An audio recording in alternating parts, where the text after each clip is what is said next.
like kid-friendly. I'm not even going to say Game of Thrones, but here we go.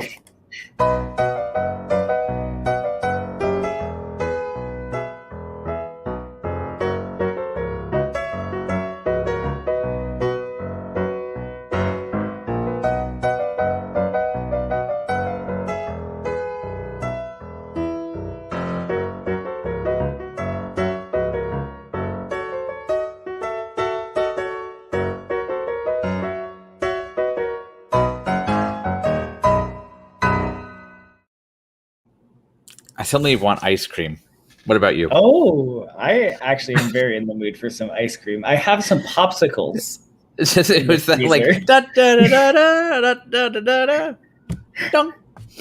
Oh, Hello, everybody. Welcome to Laughing Place Movie Club as we talk about the single greatest movie about dragons that has 5 minutes of Sam Flynn from Tron Legacy in it, Eragon, now available on Disney Plus. With me, I'm Tony. Hi, everybody. I don't know what my official title is. It changes by the day, but today it's resident torture victim of dinosaur fantasy films meant for those who love YA novels. And with me is purveyor of YA novels himself, Cole. Cole, how are you doing? That's me. We should go on a tour later of all the YA novels in my room. Is that true? Yeah, I have a ton of them because, I kept all the books from age, 10 on. So I have all of them still. Was Eragon one of them? It was, though currently my friend Chelsea has it. And if there's any track record with her borrowing books from me, I will get that back in about 5 years. Unread. Well, that's about how long it felt to get through the movie. So, oh, that's very true. And Cole, you said you actually didn't watch it on Disney Plus. You paid an extra $4 to watch it on a plane so you could participate in this discussion. I did. I had a very busy weekend, so my only chance to go and check it out was going onto iTunes and renting this film for my plane trip back.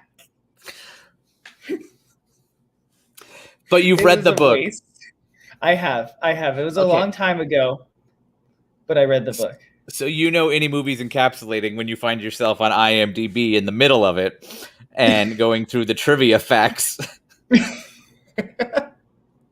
I didn't even have that luxury because, again, I was on a plane, so I couldn't even look up what was happening. Well, I'll tell you right now, the most interesting piece of trivia about the film Eragon is that it was the last movie, the last major motion picture to be released on VHS in the United States. Wow. That actually is very interesting. So can we blame Eragon for killing VHS? Eragon made money. Did it really? It had $100 million budget and made $250 million worldwide. It actually, even when you're factoring the marketing, made money. Wish we could. I literally just finished watching this, Justin, and I forgot until I found the picture for the background here. Yeah, crazily, it made money. Also, it's a Fox 2000 movie. They didn't even put this on the regular Fox label. It was a Fox 2000 movie. One of the pieces of other trivia, not the fun one, but another piece that it said it strayed from over 50 different plot lines, or there's over 50 different changes from the book in the movie. No.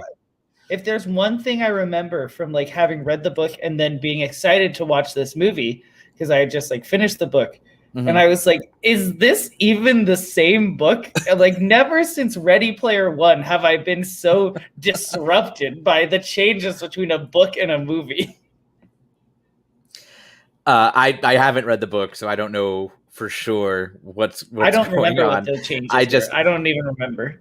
I literally felt, and I told the person watching this with me too, I was just like, I feel like we're going chapter by chapter through the book, but you could tell where they've cut something.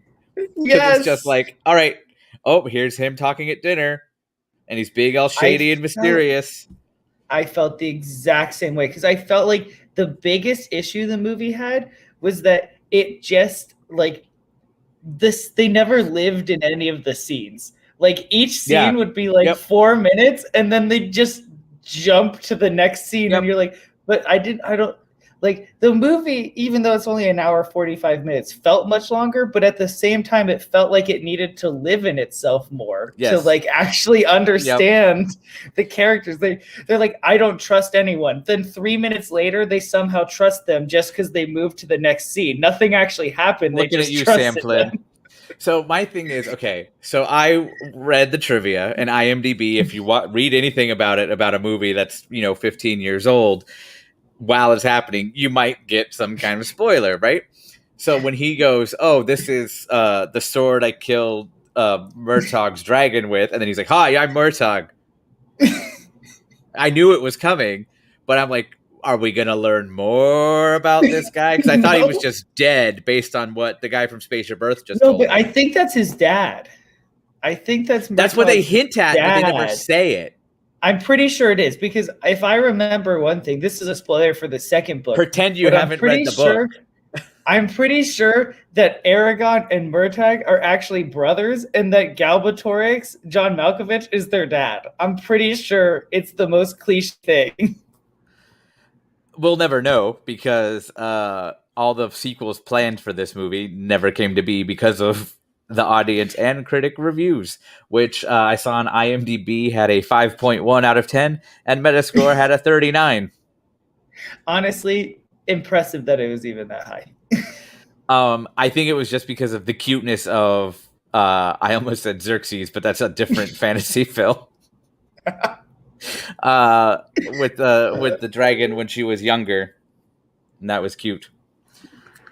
Justin points out go ahead. Disney's last VHS was Pixar's Cars. And hi, Abby.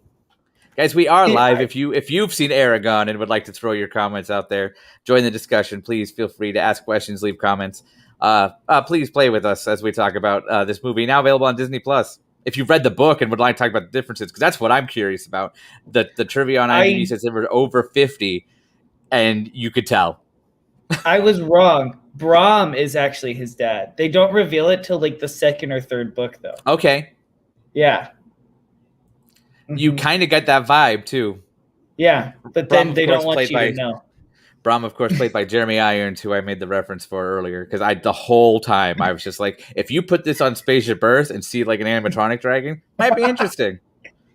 My favorite part was that, you see the cute little dragon, and then 7 minutes of movie later, she is a full-grown giant dragon. She flies into the air as an adolescent dragon and comes back with no time having passed as a full-size dragon.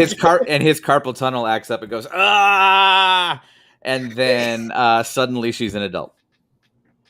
I also think that the whole movie takes place in like 3 days, but they make it seem like it's taken place over like weeks with the amount of time. I remember it was like, we fly only at night, and then all of a sudden she's flying whenever. There was no night. Justin, I agree. This is one of those movies where going off topic is more fun than talking about the movie itself. Yep. Abby wants to play Kahoot. That's Disney Trivia Live coming up tomorrow, Tuesdays and Saturdays, 7:30 Pacific. Join us then for that. Tonight we're talking about Laughing Place Movie Clubs, taking a closer look at Eragon, now on Disney Plus. Do you have any alternative titles for it? Brahms' son. Oh, but if we made it like a nice sweet poem, we could call it Brahms' Lullaby. Oh, well, I mean, he's supposed to be a bard. It's really what he is. And they never really do anything with that. But he's supposed to be like the town storyteller. And they like hint at But every time he tries telling a story, they shut him up. So how they shut him up, but then Eragon's like, no, tell me more. But then half the time he's like, stop telling me anything. But okay, so if it's his son, how did he not recognize him when he came into the... did he recognize him? I think he was trying to be secretive about it. I think maybe it was that he didn't remember he had a son. That could be. Like, he didn't know that the mom had a baby. That could be what it was. Interesting. Yeah. I'll go to my next Scholastic book fair and pick up a copy. My alternative title pretty good. would be Eragon, for the record. The book is actually much better because it's kind of like Game of Thrones, where it's a little easier to read the book and then watch the show, because you can kind of read the names a little more and they stick in your head a little better than when someone just says something like Andalasia and you're like, what? Yeah, it was just like first of all, any movie where there's an essay of exposition as the opening narration, I'm just like, okay, here we go. And then it was just name after name after name after name, and I'm just like, who is this? I just remember Eragon because it's the name of the movie. He just keeps doing it, and you're like, what? You know what though? It makes a lot of sense though, because the writer of the book was like 19 when it came out. Okay. Yeah, so like, I don't know. You have a 19-year-old writing a story. I feel like it might not be as fleshed out. Amy says she met him at Barnes and Noble some years ago. Was he young, nice? Amy? Yeah. I'm sure he's a nice person. Oh, what does Justin have for us? This seems like... Justin says, according to Wikipedia, Christopher Paolini tweeted Eragon remake in an effort to get Disney, the intellectual rights holders following the acquisition of 21st Century Fox, to revamp the book series into a possible television show for Disney+. Within hours, the hashtag began to trend with fans pushing for a proper adaptation. Who knows? Because didn't that happen with Percy Jackson? Yeah. Yeah. I mean, personally, I am a big believer in almost everything is better as a TV series than a movie, because you actually have the time to flesh out for something like this. Yes, yeah, absolutely. For something like this, I think this would be a good thing to make into a TV show. Like, I'd be interested in seeing it properly done, as opposed to, oh, here's an hour and 45 minutes, and also we're going to rush everything else because we're going to cut out probably half the movie that we filmed. Hold on, let me go through everything here, and we've got this, and this person dies, this person dies. It's been 20 minutes. This person dies. How am I supposed to get attached and emotionally involved with what's going on if you kill them off immediately? And the brother or the cousin or whatever is just like, I'm going to the military now, or I'm running away to hide from the military. 7 minutes in. Okay, bye. Yeah, why? So in the book, he is like, actually, they cut to his storyline a few times, and then he becomes almost like a secondary protagonist of the later books, because he kind of like forms his own army in a way, basically. Like, he's a big leader in the rebellion. But I'm almost positive, cut out every scene that he was supposed to be in that continued his story in this. Because I'm sure they filmed something, but then they decided, nah, we don't need that. And I was like, but then how are you going to make a sequel? The whole time I was like, is he going to end up like on the bad army, and then they're going to like come face to face? Oh, I can't kill him. I can't kill him. Nope. They were getting you ready for the sequel. I keep playing with my hair because the whole time during the movie I was just like, come on, and just like pulling it out a little bit.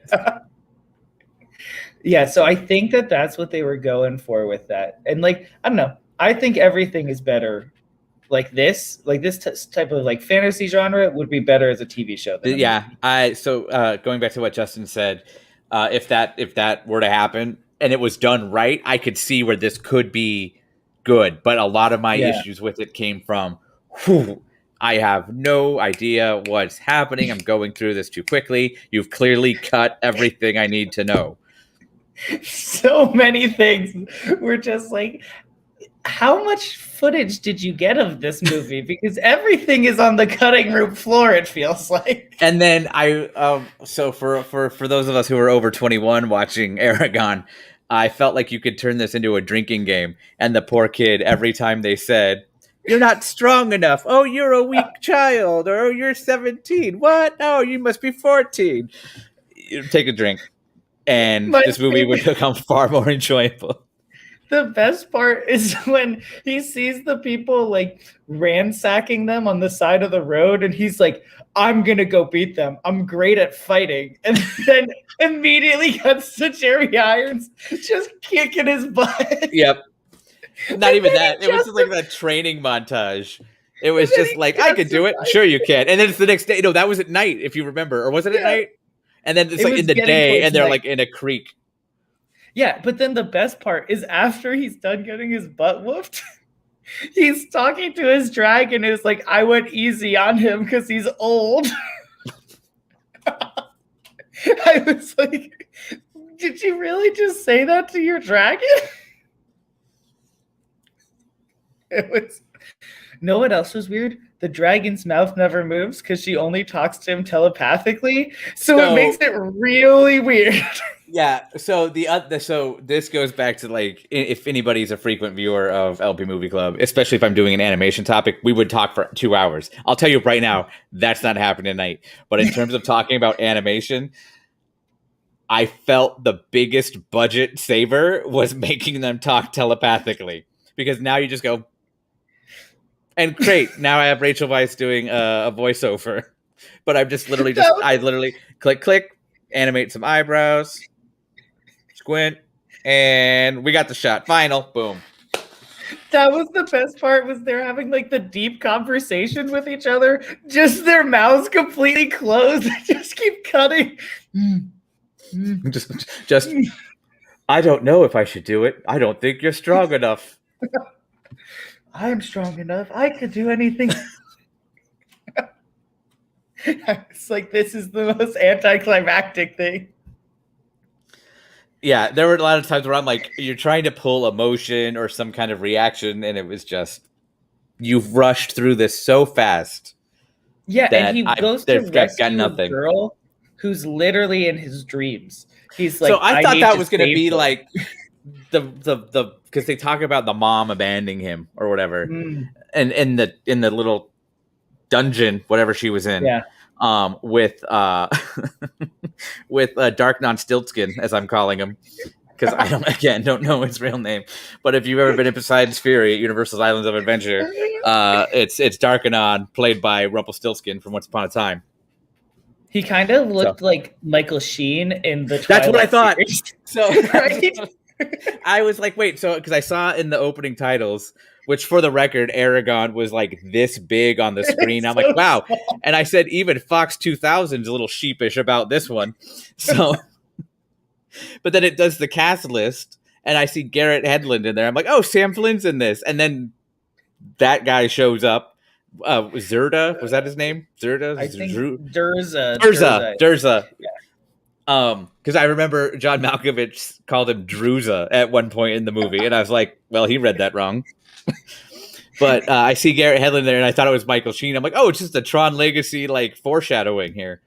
But also, John Malkovich did, I kid you not, he had to have done 1 day of work. If even a day. That was like 3 hours on set. Maybe some treats from craft services, and just he's on his little steps, and then he fills the teaser at the end for the sequels that apparently never came, and he got an done. He got an and for his half a day of work.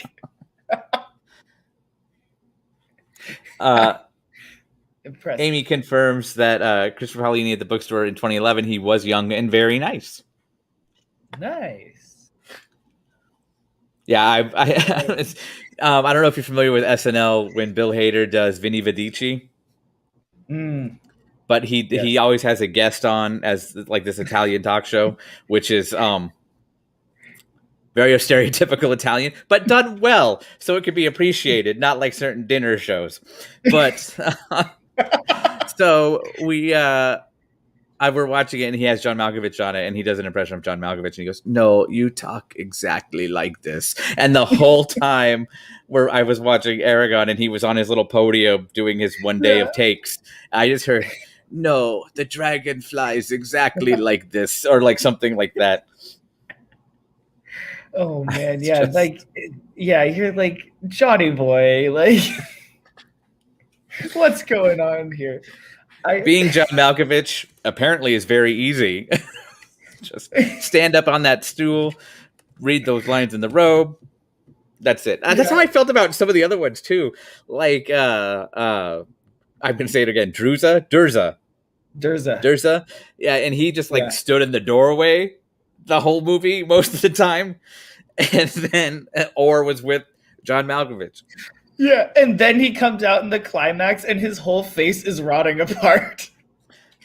What happened there? Explain that to me. Because I didn't go in the daylight and just start fading. I think he just was got the so Jedi coming for him, engrossed. and he got just said, so "No, engrossed in no." the spirits that like they took over his soul. That's all I could think about. Honest, there. What else could be the thing? I think I was like, well, did that because he took the arrow to the right between the eyes, and he just kind of poofed. I'm like, is that like some regenerative thing? Even though they said you have to stab him in the heart. Answer questions. Yeah, there are so many. They're like, he's not dead. You have to stab him in the heart. Like, thank you, Jeremy Irons. And thanks to Rome falling, the library in Alexandria was saved. I don't know. I can't remember his dialogue for Spaceship Earth exactly. There were some of the dialogue in this movie too. Some of like the one-liners that they would say, I couldn't do it. I was laughing on the plane. I couldn't do it. Okay, but there was zero humor in this movie. I know, but they were so funny because they were the most dramatically played lines of things that were not dramatic in any way, shape, or form. It was too much for me. Rebecca says, I can't imagine how disappointing it must be for the series author to be excited for his novels to be brought to the big screen. But the first is so poorly realized that the concept dies. Know what I think is more disappointing? The Divergent series, where you make the first 2.5 movies, and then halfway through the second or the 2-part conclusion to like the third book, you split the third book into 2 parts, and then they decide not to make the second part of the 2-part movie. That is disappointing. Like, I've not seen any of them, but I remember like people going, well, what happened? Yeah, they just stopped. Could you imagine if they made Back to the Future 2 and not number 3? So it's just like Doc Brown disappears anywhere and then he shows up. Marty, I'm in 1885. What? That's it. How do we fix that? Roll credits. The end. Yeah, it just must have been so disappointing to any fans of those movies. Amy says, my friend said, so I geeked out and told him I want to thank you for creating a world of magic with consequences. Can we elaborate on that, please? He said that it was one of his intentions when writing Eragon. Harry Potter's world with very few consequences, and the ends justifies the means. Eragon is a world where you can make the right choice and it have negative results. You know, like the real world. Did you see any of that reflected? Let me think about it. I don't think that Eragon had any consequences to his actions. In the film. Everything turned. Yeah, in the film, everything turned up Milhouse for him. Like, everything's turning up Milhouse. Well, no, actually, Brom died, but like, it was a consequence of his actions. Yeah, I think that's his only consequence, though. Arya survives. Most of the Varden lives. It seemed like it was relatively inconsequential. But my friend also said, though. My friend also said, oh, and he was much shorter than I expected, but even after 3 hours of signing, he was cordial and had a smile for everyone. Nice kid. Oh, that's nice. Was that because they essentially they didn't freeze him, but they like put him in because they said now nature won't ravage him or something like that. Yeah. And I was just like, so are we going to heal him later? Because when he wasn't strong enough to heal yet, which you find out later he can. Also, the dragon can't blow fire, but it can turn rocks into diamonds. I feel like that's a way better power than blowing fire is turning rocks into diamonds. Like, what? Oh, he did pass out when he tried to use his magic, but that might also have been because he was too weak. He was too weak. I heard that. That's what they told me. Yeah, I think they said it once or twice somewhere in there. Yeah, they said you have to be stronger, and then he uses the same spell a day later, and he is now so much stronger. Yep. And I'd also like to point out the special effects when they blew up that little shanty town on the water, and he's like, boom, and he does the magic, and they did so many like cuts and shots, and I'm like, those are like twigs. Like, we understand it's gonna break. And let's talk about that town for a second. Don't talk to anybody. Talks with a fortune teller. End of scene. It's just done. What is I learned my future. Never discussed again. Yep. Thanks, Joss Stone. Glad you took time from making that record to come throw those contacts in and tell us about his future. And it wasn't really even the future that he learned. It was everything we've already seen. And then he just kept out, I learned my future. He asked the question, and then they cut to him saying he learned his future, and then it's all done. Never discussed again. I remember that being a big thing in the book, though, was like the future being made for you and stuff. Like, that was a really big point of that book. Well, because they kind of like touch on it a few times where they say, the dragon egg chose you. Yeah. And then it was just, here we go. Move on. Yeah. Next topic. It would have been interesting, too, to see what happened if they kept making the books or the movies, because eventually, once they got to the third book, it got so long he had to split it into 2 books. So 4 movies by Hollywood logic. It would have had to be 4 movies. But here's the thing, though. The third and fourth books were both like 800 pages or more. I actually never even finished the 4th book. I got like halfway through and I couldn't finish it. It was just getting too long and unwieldy. But like, then what would have happened? This movie series would have gone from like a 3-movie series to like 6. What? Yeah. That would have been an interesting turn. They'd still be going right now. We'd be waiting for Inheritance Part 2 coming to theaters near you. The kid who played Eragon is now 35 years old. But he's much too young and far too weak. Justin, going into a different fantasy series, says, I'm just disappointed Disney never finished Narnia. I am too. No one ever finishes Narnia. It's the whole point of making a Narnia series. Is you know you're never going to finish. I for some reason I heard like you were going to say Marvel in there, but you said Narnia. Yeah, and I'm thinking like the Narnia cinematic universe now coming. A 3-part, The Lion, The Witch, and The Wardrobe, and then all of them together. I'd be down for a TV show of that. Because they could be short. They could be like each Amy book. Agrees with Justin. Those books are so short that you can make each one like 2 episodes, kind of like what they did with Lemony Snicket's. I feel like that could work. Like you make 2 hour and a half episodes. So I guess maybe 3, and then you can move on to the next thing. It could be a shorter type thing. Is there a book series that you wish would become a crazy drawn out movie that blows out 50 plus facts for the book? I always wanted these books called the Pendragon series to become movies. They never did, but I always thought that they were a really cool world that they had built that would have lent itself to like a movie. But they would have to be filmed quickly because it's like 10 books and the kids age like 2 years over those 10 books. So they'd have to be filmed very quickly. Because they're like 16 to 18. I still want to see Eragon Part 7 now when he's 35. I'm telling you, you're too young, you're too weak. That's what would happen.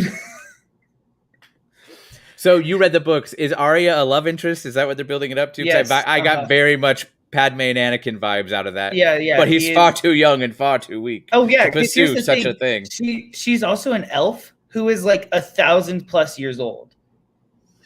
I think that's an important factor to have in here. She is because I was wondering that. Well, again, not really talked about. Did they talk about that in the movie? She mentions that she's been like running around for years. I'm pretty sure.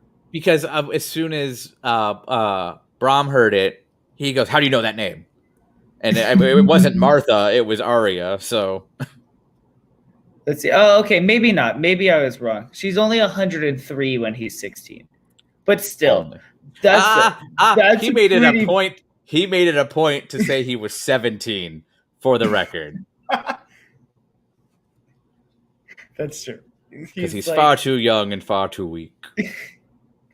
I also like that he blamed the dragon for killing his parents or his uncle. Oh yeah. He's like, it's your fault. And you're like, how? Like, what? I remember when she did the magical transformation after about 7 minutes into the movie, where she went from young dragon pup to adolescent to a full-grown adult. In a scene that rivals Hakuna Matata in The Lion King. It was. And then I just sat there and I was like, well, she's much too big to hide now. And then sure enough. Oh, no one else was funny. Okay, before we wrap up, there was one more good one. So there was like the Razak, who are like, like they're termite people or something. Like they literally look like they're made of termites. But when they would jump down in slow-mo... There were so many slow-mo shots that I was just like, why?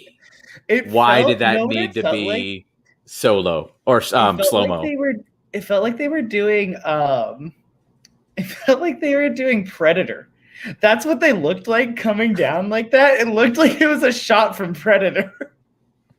And then they're standing there kind of the same way that the Predator stands. Then you're like, what?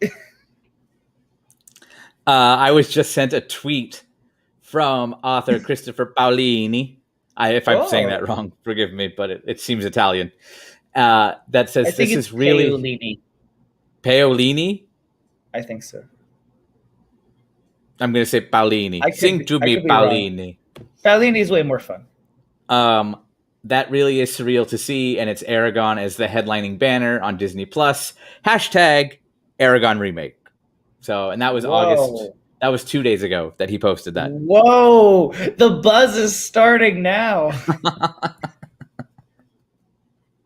I think my last thought was the climax of that movie. I timed it 10 minutes. The whole thing, the whole climactic final scene was 10 minutes long, which was very similar to the climax of the hit movie Fantastic Four. Also, 10 minutes long, when you're like, the whole final battle with bunch of talking in it is 10 minutes long.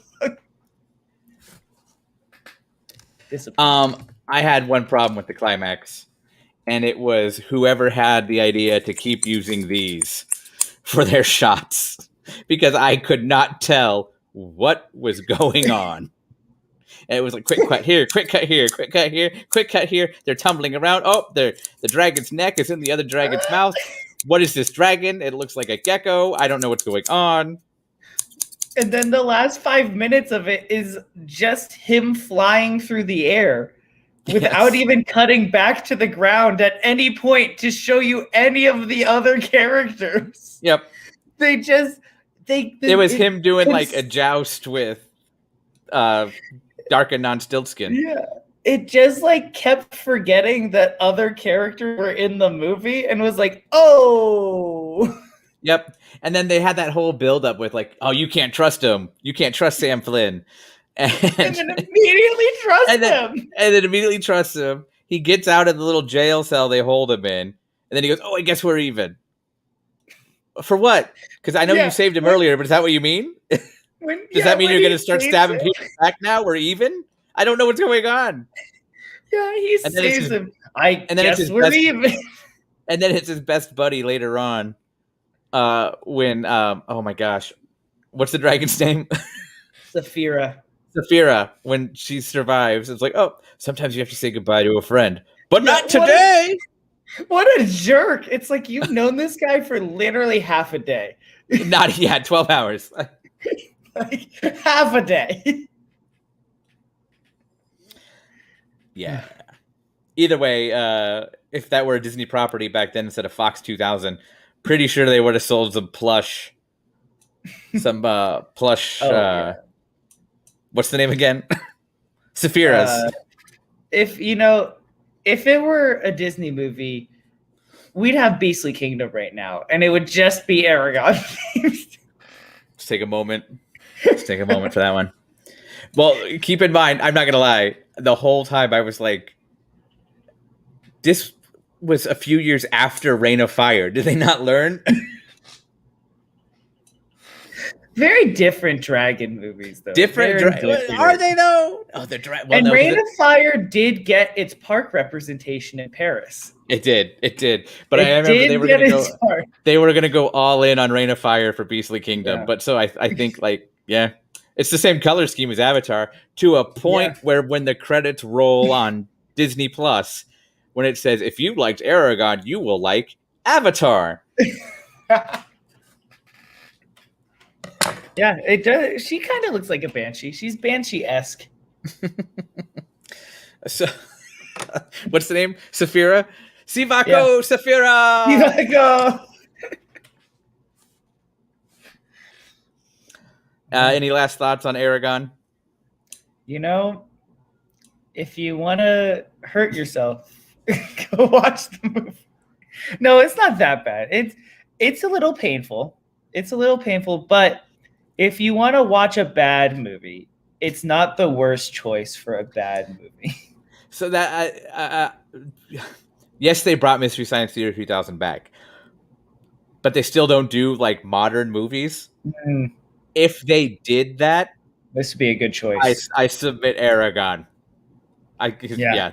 There's a lot of times I was watching it. I'm like, what would the robots say? It's one of those bad movies where you feel like there could have been potential, but at the same time, this movie gives you no reason to believe that the potential was there. And that goes back to I'll put these away. I don't need them anymore. But that goes back to, well, actually, how much they cut from the book. I'm guessing because it was just so at the beginning filling it in. Rebecca says, "Why is it so hard to make good dragon movies?" Can you think of a good dragon movie? Justin says Raya, which is I like that's Raya. A good dragon movie. Yeah, that's a good dragon movie. But I wouldn't necessarily put it. I guess it doesn't feel like it's in the same genre as a dragon movie. You know what I mean? Okay. Where I feel like a lot of dragon movies are a little more fantasy based, whereas it's all about basically finding your dragon, whereas Raya was more adventure based and kind of we want all the dragons. Yeah. Well, that's kind of what they're building up in Eragon too, aren't they? I think you can only make good animated dragon movies though, because all the How to Train Your Dragons. I was going to say How to Train Your Dragon was the one that immediately came to mind for me. The first one. I actually haven't seen all of the sequels, but people had an affinity for Pete's Dragon back in the day, not so much the remake. I really like Pete's Dragon, but I also don't necessarily see it as much of a dragon movie. I see it as a fun family musical that happens to have a little dragon in it. What about the other dragon film starring Brahm, Jeremy Irons, Dungeons and Dragons? See, that's a winner right there. Never saw that one. Big winner. Nor have I, but it's a winner. That movie where the guy who runs the imagination has his pet dragon. What about The Hobbit, Desolation of Smaug? That one's not good either. Did you know that when you search dragon movies, Dragonheart has a good score. On searching dragon movies, you have to get all the way to the 28th movie to get to Eragon. Some of the movies ahead of it: Narnia, Voyage of the Dawn Treader, Harry Potter 7, Kung Fu Panda 2, Kong Skull Island. How are all of those dragon movies ahead 1997's Godzilla? What? Yeah, how are all of those ahead of Eragon? What's number one then? Number one was Raya, because I think this is going on the most. Again, I'm doing the hair thing. That was me. This was me most of the movie. What? Huh? Who? Yeah, if I didn't have the context of the book somehow buried still somewhere deep in my brain, I would have been super, like, I was already confused, but I would have been even more confused. There was somebody here watching it with me, and I was just like, "Which one's that? Who is this?" Oh, okay. And then I have to use my Your brain. Darken on Stiltskin to like my little mnemonic devices to help remember the characters because you brush through their names so quickly. It's hard with fantasy stuff, you know. It's so hard to like. I remember when I would watch Game of Thrones with my dad, he'd be like, "Pause. What's that person's name?" Okay, continue. And more annoying to me than anything is pausing a movie in the middle of it, especially I haven't seen it. So I'm just like, just roll with it. Yeah, if you wanted me to know, if you wanted me to know who that was, you would have taken more time to tell me. I also struggled because I was watching it on the plane, and it was difficult to hear. Okay. So I was there like, I can't hear what you're saying, and I really don't want to put the subtitles on. So can you talk louder, please? And you didn't have the advantage of reading lips because it's all telepathic. Because they're talking to each other with their minds. Yep. I knew from the essay length narration at the beginning. All right, this is way too much to remember. I'm out. Anyway, Eragon, now on Disney Plus, with author Christopher Paolini, hoping for a remake that's a series. Honestly, I could see myself getting into that storyline if it's done as a series, but tragically, the movie left me wanting. I don't know if it left me wanting more, but it left me wanting. It's wanting. Yep, that's fair. That sums up my thoughts as well. I give it 2.2 out of 7 mystery eggs that show up at my feet. Oh, interesting. I was giving it 1.5 talons out of 5. Okay. Those poor talents. Yeah. All right, let's see what we got coming up here on laughingplanes.com. I know tomorrow at 7:30 Pacific, 10:30 Eastern, we have Disney Trivia Live, hosted by Doobie and Gideon, getting into some more. I think it's the second one. No, because they didn't have one Saturday, so it's the. No, yeah, because they went on a hiatus and then they had one and then they had another. Either way, tomorrow 7:30, join us. Disney Get excited. Live, 7:30 Pacific. Get excited. And also earlier in the day at 4 o'clock Pacific, 7 o'clock Eastern, Barely Necessities, the live Disney merchandise show with Becca and Rebecca, talking about all the latest things in Disney merchandise. The easiest way to know whenever we have more live fun programming, like, subscribe, ring that bell, get notified whenever we have stuff. We hang out in the parks a lot. We talk about merchandise. We have Star Wars news updates every week, Marvel news updates every week. Be sure to like, subscribe, ring that bell. Laughing Place Movie Clubs every Monday, typically. Usually we go into far more substantial films than Eragon. So be sure to join us for that. Remember, guys, thanks for joining us. Have a great evening. From me, Tony, and right next to me, Cole. So long, everybody. Have a great night. Eragon now on Disney Plus.